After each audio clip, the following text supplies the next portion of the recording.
Thanks. The battle over Elian Gonzalez intensified today, including the playing of politics and a not-so-veiled threat of non-cooperation from the mayor of Miami, directed at federal immigration officials. CBS's Byron Pitts is in Miami with the latest. Byron? Dan, at this hour, Elian's great uncle is still meeting with U.S. Immigration, a meeting to decide if the family will be allowed to go ahead with a court appeal or if immigration will begin proceedings to send the child back to Cuba. Either way, tension in this city is building. Circling the neighborhood with trucks and a human chain, dozens rehearsed in civil disobedience. Tonight, Miami's Little Havana is preparing for a confrontation. For the past 48 hours, demonstrators have practiced what organizers say hundreds will do if or when U.S. immigration attempts to remove Elian Gonzalez from this community. How far are you willing to go, sir? Did you remember Waco, Texas? Yes, sir. You got my answer.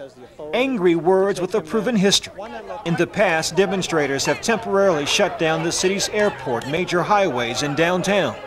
This time, police fear the shoving could escalate to something more serious.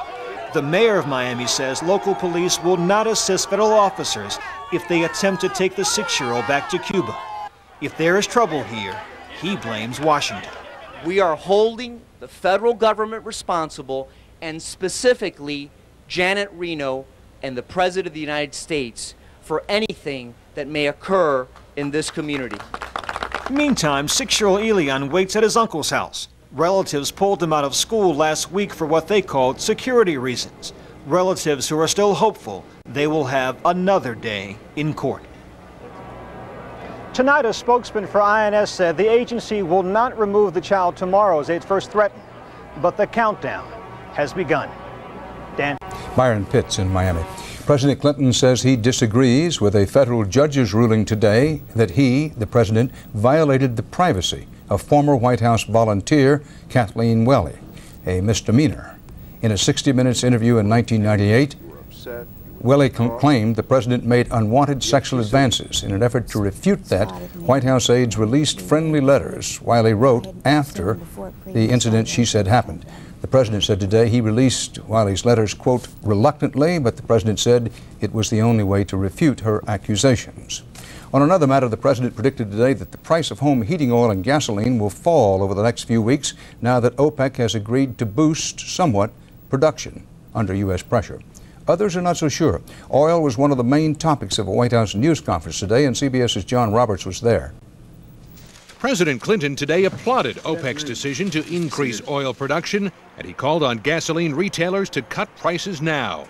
I urge the oil companies to do everything they can to bring the savings to consumers as quickly as possible. OPEC promised to open the tap after several rounds of arm twisting by Energy Secretary Bill Richardson.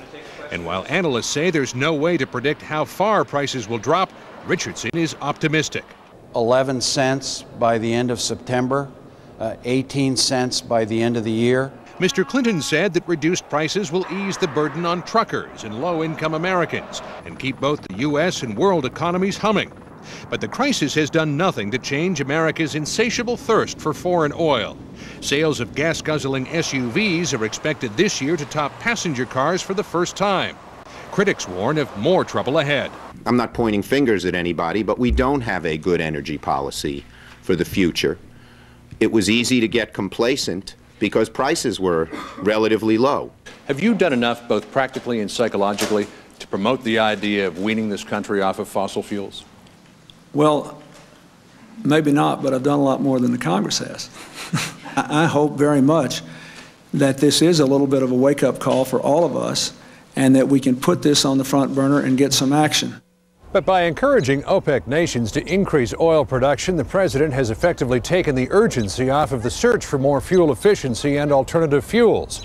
The days of dollar-a-gallon gasoline may be gone forever, but by world standards, Americans are still getting a pretty good bargain. Dan? John Roberts. On the CBS Market Watch, a mixed day on Wall Street. The Dow blue chips closed up 82 points, but the NASDAQ got hit by profit-taking and plunged 189 points. Up next on the CBS Evening News, can students lead the crowd in prayers at school sporting events? And later, what Alaska's glaciers tell us about the past and just maybe our future. Cue the sun.